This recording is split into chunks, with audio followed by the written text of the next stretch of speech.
तो चलो आज पढ़ते हैं हम लोग वेक्टर का अगले थ्योरी की तरफ। आज हम लोग देखेंगे what is parallelogram law of vector.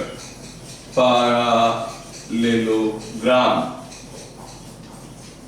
Law, ये लॉ बहुत इम्पोर्टेंट तो है नहीं, लेकिन इसकी अपना एक खासियत है।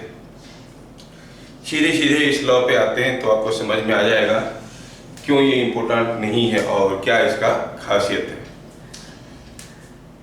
ये पैरेललोग्राम लॉ किसके लिए होता है? For addition of vectors. इसके लिए हम लोग पहले से क्या पढ़ चुके हैं ट्रायंगल लॉ। तो फिर इस लॉ की क्या जरूरत है, चलो देखते हैं। लॉ का स्टेटमेंट लिखते हैं, if two vectors taken as co-initial vectors, two vectors taken as co-initial vectors represent two consecutive sides of a parallelogram,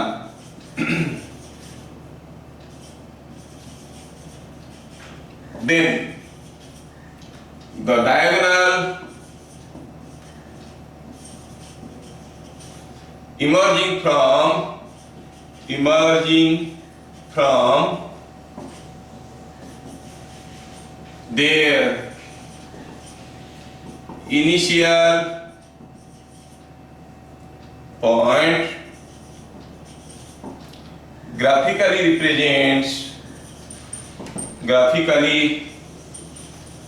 represents the resultant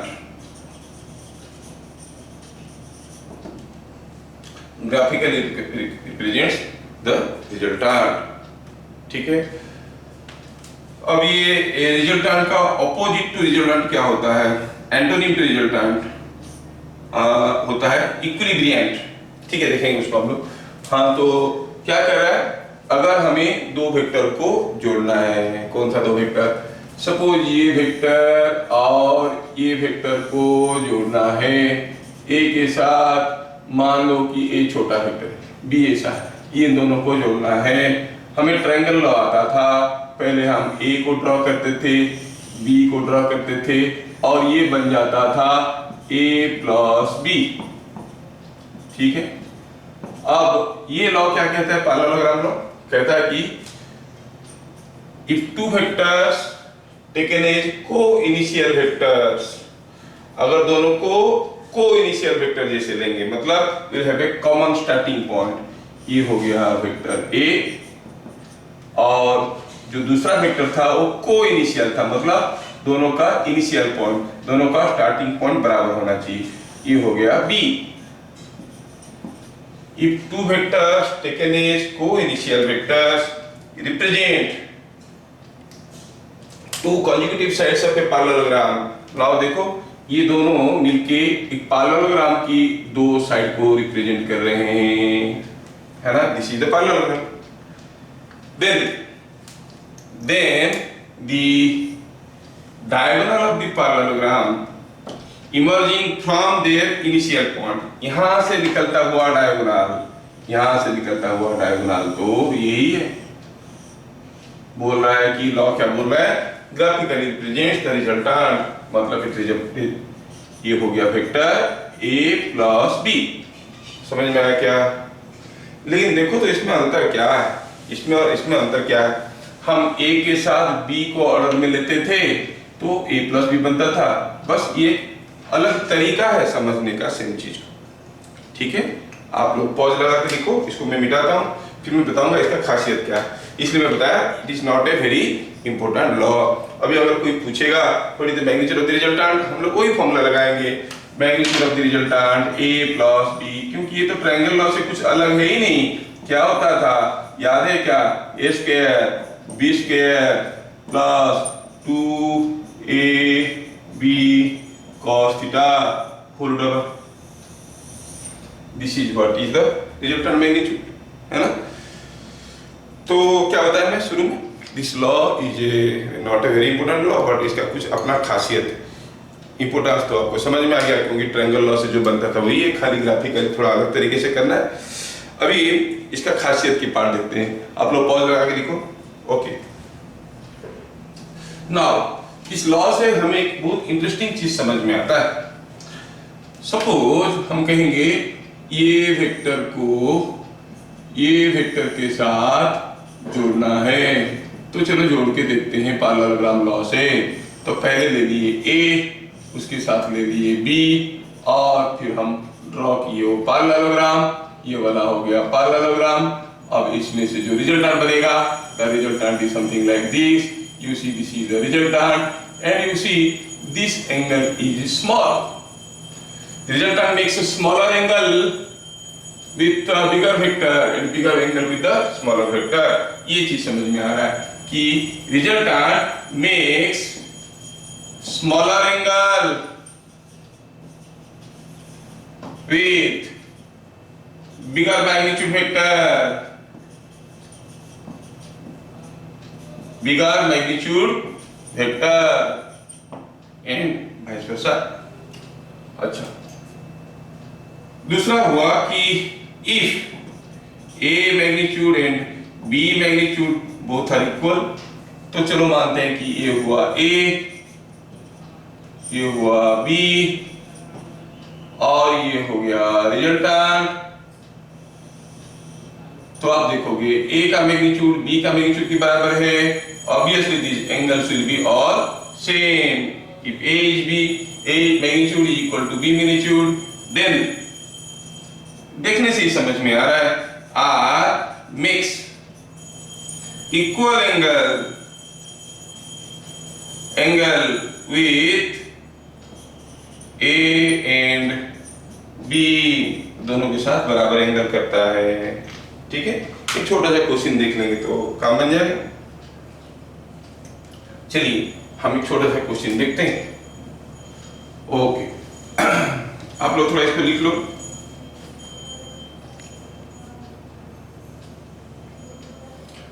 हाँ, हो गया, आगे बढ़ते हैं। सपोज एक क्वेश्चन करते हैं,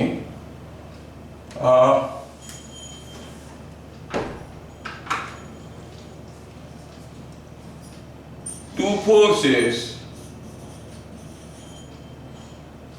each of 10 Newton horizontally pull a body towards east and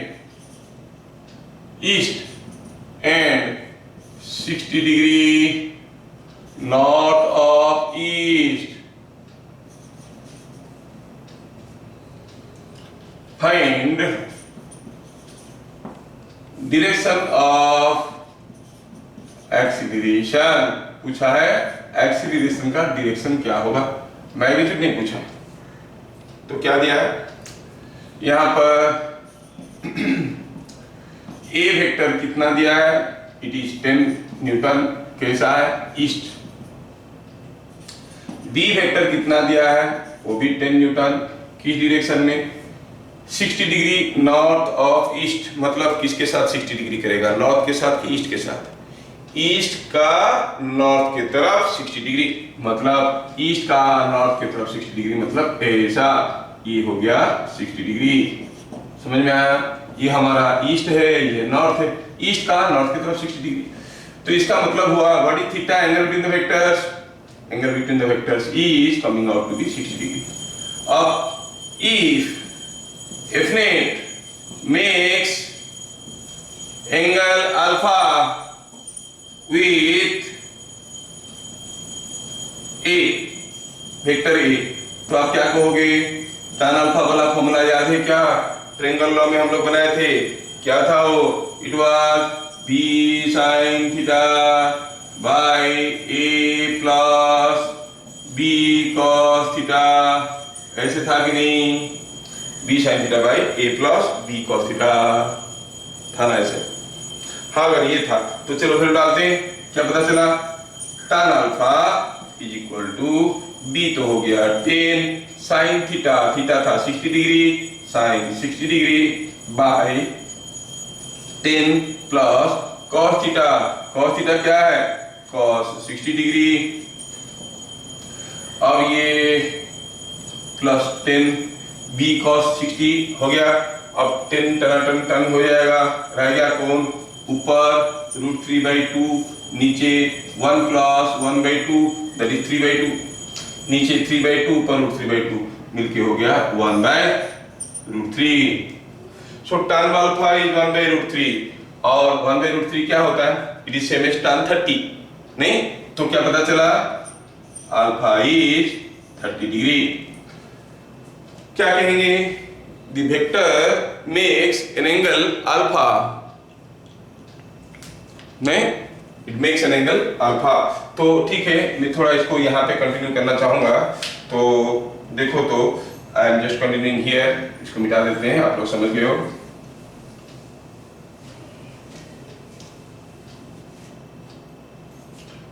तो इसमें जो आया 1/√3, इसका मतलब क्या हुआ, अल्फा इज 30 डिग्री, 30 डिग्री मतलब ईस्ट के साथ 30 डिग्री करेगा, 30 degree north of east, angle is 30 degree north of east, तो नेट फोर्स इस डायरेक्शन में होगा, एक्सीलरेशन उस डायरेक्शन में होगा, तो हम कहेंगे acceleration is along 30 degree north of east, हो गया। तो ये तो हम लोग ट्रायंगल लॉ से किए, पैरेललोग्राम का लॉ का क्या जरूरत पड़ा, हाँ ये हम कर पाए ट्रायंगल लॉ से, क्योंकि ये सारा जो एंगल थे 60 डिग्री था इसलिए कर लिए, मान लो एंगल 50 डिग्री दे देता, अब क्या करते, ठीक है आप लोग इसको लिख लेना, अभी इसको मैं दूसरा तरीके से करना चाहता हूँ, हो गया, इसको मिटाऊंगा अभी, ठीक है ओके।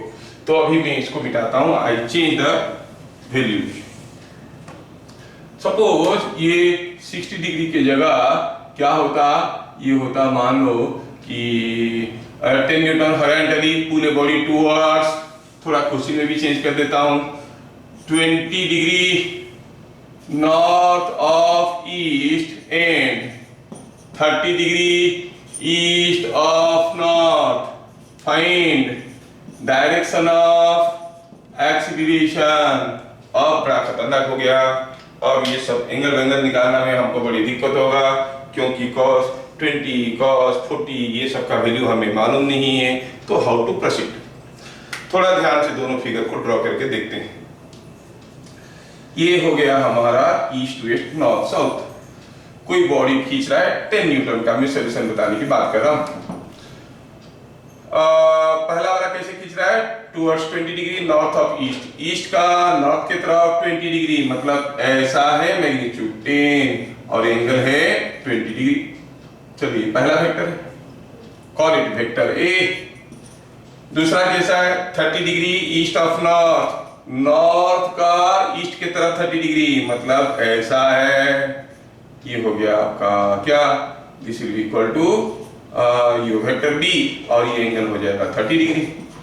तो क्लियरली दिख रहा है कि इन दोनों के बीच में क्या एंगल होगा, कितना होगा, 30 + 20 हो गया 50, ये होना चाहिए 40, क्योंकि पूरा एंगल है 90।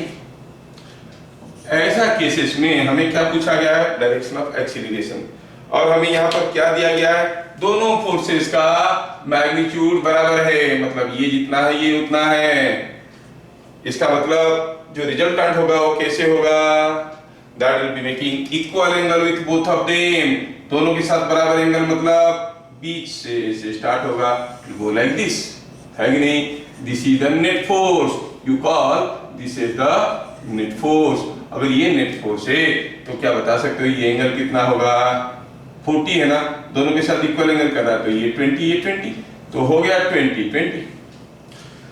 तो अब क्या कहेंगे, फिगर से ही पता चल गया, कोई कैलकुलेशन की जरूरत नहीं पड़ा, क्या कहेंगे, net force is in direction of, ये पूरा एंगल कितना है, ये पूरा एंगल है 20 + 20, इन direction of 40 degree north of east.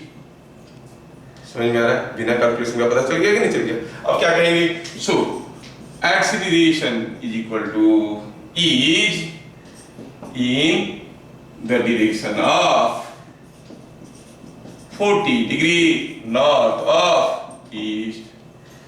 तो ये था पार्ललोग्राम लॉ। देख लो आपको समझ में आया कि नहीं आया, समझ में आया कि नहीं आया, है ना? ठीक है, आया। तो अगर इक्वल मैग्नीट्यूड है पार्ललोग्राम लॉ में हमें आसान हो जाता है काम करना, है ना? ठीक है, तो अभी इसको मिटाते हैं और आगे बढ़ते हैं नेक्स्ट लॉ के लिए, that is what is called polygon law. ठीक है, ठीक है। तो स्टार्ट करेंगे अभी polygon law.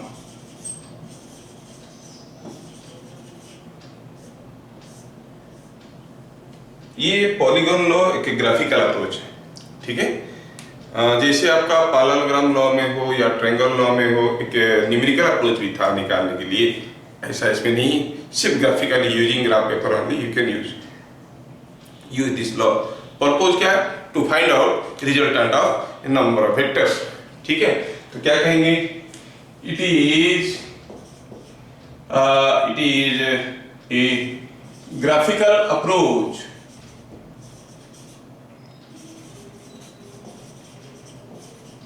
or graphical method to find resultant of a number of vectors simultaneously। अगर आपको बहुत सारा वेक्टर जोड़ने के लिए दिया गया है, दो वेक्टर दिए हैं तो जोड़ के रिजल्टेंट निकालो, तो आप ट्रायंगल लॉ यूज कर सकते हो, पैरेललोग्राम लॉ यूज कर सकते हो। आपको 6 वेक्टर दिया गया, एक बॉडी को 6 फोर्स खींच रहे हैं, बताओ एक्सीलरेशन क्या होगा? तो नेट फोर्स तो निकालना पड़ेगा ही। तो नेट फोर्स निकालने के लिए ये ग्राफिकल अप्रोच हमारा काम करेगा। लेकिन थोड़ा अगर हम लोग दिमाग पे जोर लगा के सोचे तो देखो कि ये लॉ में पढ़ने की कोई जरूरत नहीं, आप ये लॉ को डेवलप कर सकते हो, you can discover the law. चलो देखते हैं, अपना दिमाग से करते हैं। पहले बहुत सारा वेक्टर को जोड़ना है तो कैसे जोड़ेंगे, फिर बाद में लॉ में वापस आएंगे तो आपको पता चलेगा अरे लॉ तो हमें मालूम था, बस थोड़ा सा सोचने की देर थी। Suppose I want to add all this vectors. Vector a, इसके साथ जोड़ना है वेक्टर बी, और इसके साथ जोड़ना है वेक्टर सी, ऐसे करके वेक्टर्स को जोड़ना है। और चलो मानते हैं कि इनके साथ और भी जोड़ना है वेक्टर डी, ऐसे करके बहुत सारे वेक्टर को हमें जोड़ना है। ठीक है, तो कैसे करेंगे? हाँ, तो हम ये करेंगे कि पहले ए को बी के साथ जोड़ देंगे, जो होगा उसके साथ सी को जोड़ देंगे, जो होगा उसके साथ डी को जोड़ देंगे। Obviously everyone will agree to it. तो चले पहले ए को लेते हैं, जैसे था वैसे ले लिए, ए हो गया ए, उसके साथ जोड़ लिए बी, हो गया ना? Using which law? Parallelogram law, triangle law जोड़ दिए। अब ए और बी को जोड़ो तो जो वेक्टर मिलेगा वो कौन सा वेक्टर होगा? पहले a प्लस बी वेक्टर को ड्रॉ करके तो देखें। a प्लस बी वेक्टर कैसे होगा भाई? वो कहां से स्टार्ट होता है? From the tail of a, कहां खत्म होता है? At the head of b। ये हो गया a प्लस b। अब a प्लस b जो वेक्टर बना उसके साथ हमें वेक्टर c को जोड़ना है। ठीक है, इस वेक्टर के साथ इस वेक्टर को जोड़ना है, तो इसका टेल को लाके यहां पे रखेंगे और c को ड्रॉ करेंगे। ये हो गया c, वेक्टर c। अभी ये हो गया वेक्टर a प्लस b, ये हो गया वेक्टर c। क्या बता सकते हो what does this vector represent? It is a plus b plus c, है ना? अच्छा देखो, 3 वेक्टर जुड़ गए c के साथ d। अब ये जो a plus b plus c निकला, उसके साथ किसको जोड़ना है? d को जोड़ना है। d को जोड़ो, ये हो गया d। नहीं, अभी अगर हमको पूछा गया बताओ what is a plus b plus c plus d, तो हम क्या करेंगे? इसके साथ इसको जोड़ेंगे तो जो रिजल्टेंट होगा वो कुछ ऐसे होगा। What will be this vector? This vector will be nothing but a plus b plus c plus d। तो व्हाट वी ऑब्जर्व, हमको इसे बार बार जोड़ने की कोई जरूरत नहीं था। अगर हम ये सारा वेक्टर को जोड़ना है तो हमें क्या करना है? एक एक करके सारा वेक्टर को ऑर्डर में ले लो। पहले ए ले लो, फिर बी ले लो, बी के साथ सी ले लो, सी के साथ डी ले लो, फिर जो क्लोजिंग साइड हुआ उसको उल्टा ऑर्डर में ले लो, that gives you the resultant. Are able to follow? See it again. ये सारा वेक्टर को जोड़ना है तो क्या करना पड़ा? पहले ए ले लिए, फिर बी ले लिया ऑर्डर में, बी के साथ सी ले लिया ऑर्डर में, सी के साथ डी ले लिया ऑर्डर में, और जो क्लोजिंग साइड था उसको कैसे ले लिए? उसको ले लिए हम लोग रिवर्स ऑर्डर में, है कि नहीं? उल्टा नहीं, रिवर्स ऑर्डर में, ए का टेल से लास्ट का हेड तक। मिल गया? यही है पॉलीगॉन लॉ, कोई नई चीज तो है नहीं। मतलब ये जो तीनों लॉ हम लोग देखे, triangle law, polygon law, parallelogram law, आपको क्या लग रहा है सबसे इंपॉर्टेंट लॉ कौन सा था? ट्रायंगल लॉ, है कि नहीं? अच्छा ठीक है, तो हम क्या कहेंगे इसमें? If a number of vectors taken in order graphically represent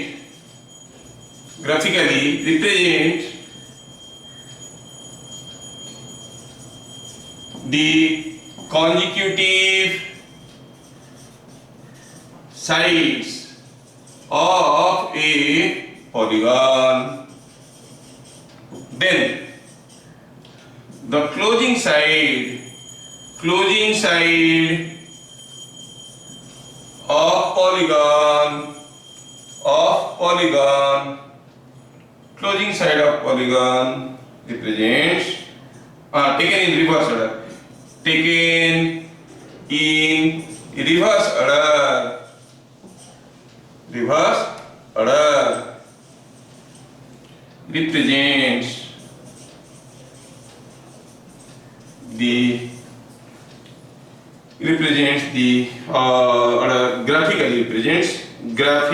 represents graphically represents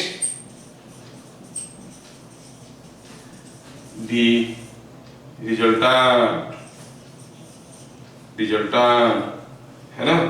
तो ये हो गया आपका पॉलीगॉन लॉ, है कि नहीं? तो ये हो गया लॉ का स्टेटमेंट। क्या हो गया?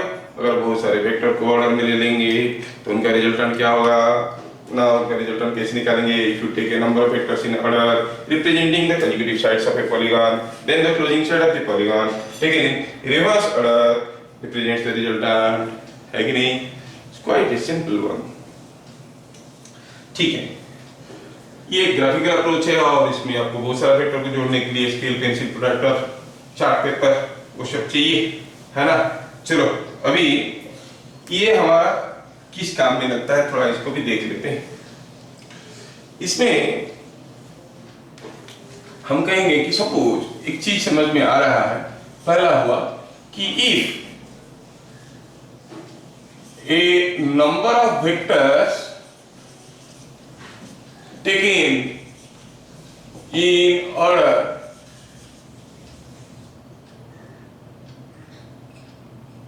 for a closed polygon, then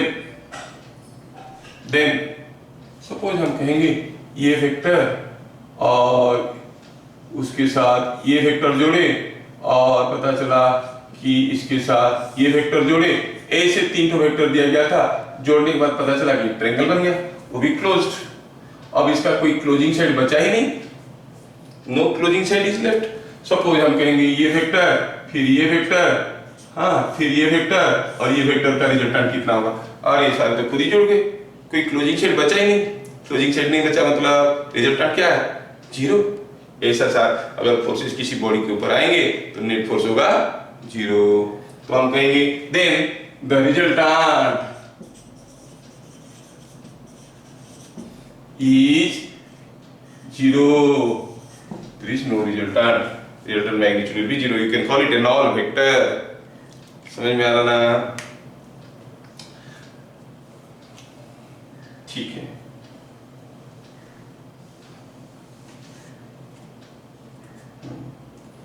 तो जस्ट खाली आपको समझ में आया कि नहीं आया, छोटा सा क्वेश्चन देना चाहता हूँ।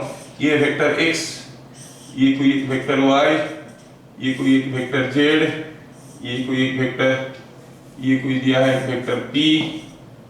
हाँ पूछा है बताओ what is vector q and what is vector r. Find q vector and r vector. q vector देखना है तो ठीक है भाई, ये तो दिख रहा है कि this are in order, this is in reverse order, so you say it is x plus y plus z is equal to q. r पूछना है तो r क्या है, ये सारा पॉलीगन का ये क्लोजिंग सेट है। आप कह सकते हो कि r is q plus p और x plus y plus z plus p, ऐसे कह सकते हो। तो r क्या हो जाएगा, x plus y plus z plus p, सारा को जोड़ दो तो r होता है। अरे गेटिंग, मैं क्यों बता रहा हूँ, क्योंकि आगे आगे न्यूमेरिकल में मुझे छोटी छोटी चीजें जरूरत पड़ेंगी। पहला चीज ये हुआ, फिर number of vectors taken in order form a closed polygon then the resultant is 0। पहला स्टेटमेंट समझ में आया, ये तो आप लोग लिख चुके होंगे, अभी मैं मिटाने वाला हूँ, नहीं लिखे हो तो पॉज लगा के लिखो। अब दूसरा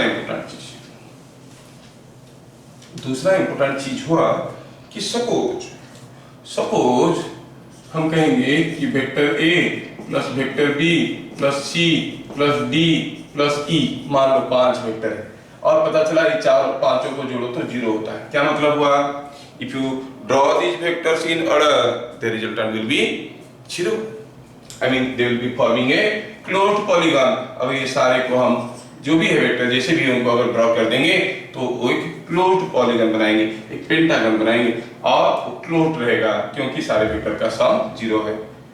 क्या मैं समझा पा रहा हूँ, ठीक है ना।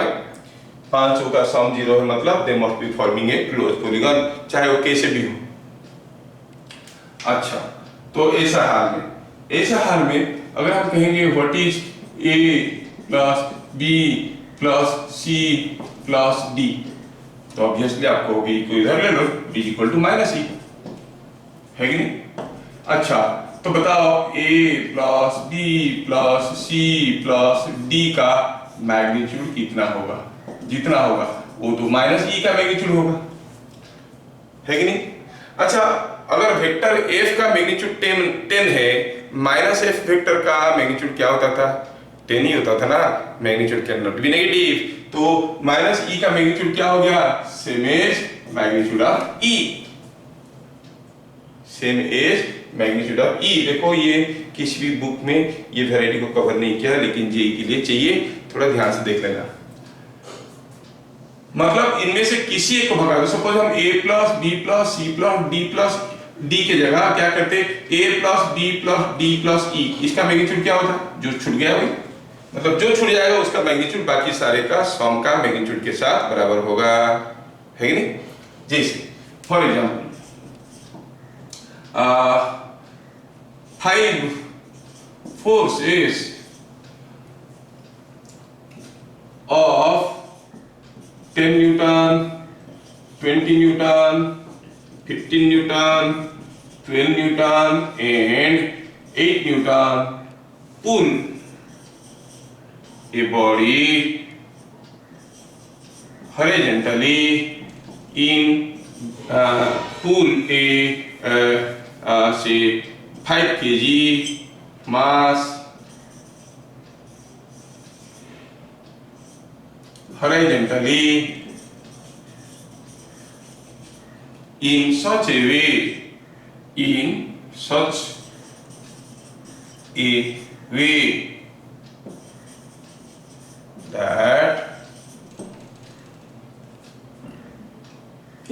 way that the body does not move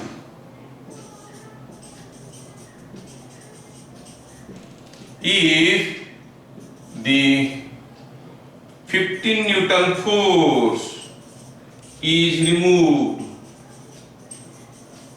Will the body move? Will the body move?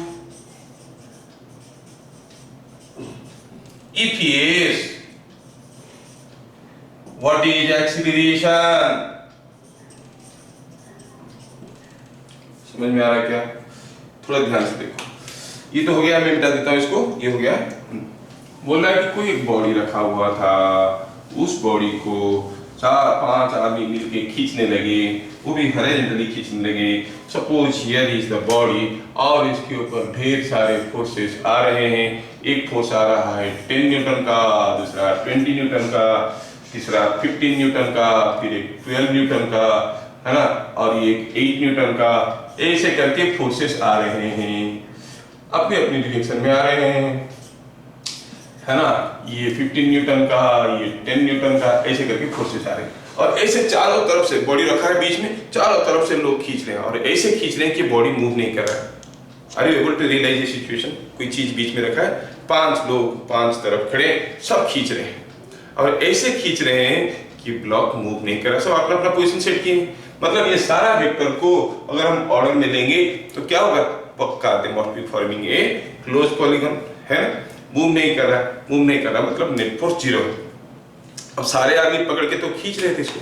जब इसको खींच रहे थे पता चला कि जो 15 न्यूटन फोर्स में खींच रहा था उसका रस्सी टूट गया। बाकी सब तो पहले से खींच रहे थे, सब खींच रहे थे, बॉडी मूव नहीं कर रहा था। 15 न्यूटन वाला का रस्सी टूट गया तो और 15 न्यूटन फोर्स तो इसके ऊपर आ नहीं रहा है। अब वो बॉडी मूव करेगा कि नहीं करेगा? पक्का मूव कर जाएगा, नहीं मूव कर जाएगा। हाँ, तो पूछा है move, will the body move? Yes. If yes then with what acceleration? ठीक है, व्हाट एक्सीलरेशन। अब जो नेट फोर्स होगा, नेट फोर्स पे मास, एक टूटने के बाद बाकी जो फोर्सेस रह गए तो क्या लिखेंगे? as the body was at rest, therefore net force was 0। चलिए सारा फोर्सेस को नाम दे देते हैं। ये A है, ये B है, ये C है, ये D है और ये E है। Net force was 0। That means vector A, vector B, vector C, vector D, ये सबको जोड़ो बनेगा 0। अब क्या हुआ? 15 न्यूटन वाला फोर्स गायब हो गया। तो अगर ये है तो हम क्या कहेंगे? 15 न्यूटन मतलब C गायब हो गया, रह गया कौन? A plus B plus D plus E। ये सारा फोर्सेस का मैग्नीट्यूड कितना हो? किसको भगा दिए? C को। तो it is same as magnitude of C, it is same as magnitude of C, magnitude of minus C is same as magnitude of C। और वो कितना है? magnitude of C कितना था? 15 न्यूटन कि माइनस 15 लिखेंगे? C का मैग्नीट्यूड माइनस C का मैग्नीट्यूड बराबर होते हैं, तो हो गया 15 न्यूटन। अच्छा ऐसा है, देखो कोई 5 kg का मास था, 5 फोर्स खींच रहे थे, एक 15 न्यूटन वाला फोर्स गायब हो गया, बाकी जो सारे फोर्स रह गए उनका रिजल्टेंट कितना हुआ? Same as 15। जो छोड़ दिया नेट फोर्स हो गया ये। तो हम क्या कहेंगे? Acceleration will be net force कौन? दिस जो रह गए बाय मास। कितना हुआ? 3 metre per second square. The body will move with 3 metre per second square. समझ में आ रहा है क्या? समझ में आ रहा है तो तुरंत बताना। अभी हम बॉडी को ये सारे फोर्सेस खींच रहे थे और वो बॉडी मूव नहीं कर रहा था। जो 15 न्यूटन में खींच रहा था उसका रस्सी टूट गया तो बॉडी मूव करने लगा 3 metre per second square. Suppose जो 12 न्यूटन में खींच रहा था उसका रस्सी टूट गया होता तो फिर वो कितने जोर से मूव करता? बताओ। नेट फोर्स क्या हो जाता? बाकी रह जाते 15, 8, 20 एंड 10। ये 4 फोर्स का रिजल्टेंट कितना है? It is same as 12। क्योंकि इसमें पांचों का रिजल्टेंट अगर 0 है तो ये 4 को मिलाओ 10 होगा। ये 4 मिलके कितना हो रहे होंगे बताओ? They must be giving a force 10 Newton in this direction. तभी ना ये रेस्ट में है, ये दे रहा है 10, ये चारों मिलके 10, तब ये रेस्ट में। ये दे रहा है 20, ये चारों मिलके कितने दे रहे होंगे? 20, वो भी इस डायरेक्शन में, है ना। ये अकेला दे रहा है 8, तो ये मिलके कितने दे रहे होंगे? इस डायरेक्शन में 8। अच्छा बताओ, ये 15 न्यूटन, 8 न्यूटन, 20 न्यूटन और 10 न्यूटन का जो रिजल्टेंट होगा वो किस डायरेक्शन में होगा और कितना होगा? किस डायरेक्शन में होगा? किस डायरेक्शन में होगा? 12 का अपोजिट होगा। It will be equal to minus d. D को निकाल देंगे, it will be equal to minus d, है ना। और कितना होगा? 12 न्यूटन। Are you getting? इसलिए अगर ये 5 आदमी खींच रहे हैं, 12 न्यूटन वाले का रस्सी टूट गया तो ब्लॉक के ऊपर नेट फोर्स क्या हो जाएगा? क्या हो जाएगा? 12 न्यूटन, एक्सीलरेशन क्या हो जाएगा 12/5, क्योंकि मास था 5 kg का, दिया है फिगर में, क्वेश्चन में दिया है कि द मास वाज 5 kg। मेरे ख्याल से मैं पॉलीगॉन लॉ को समझा पाया हूं, ठीक है, आगे देखते हैं, लिख लीजिए।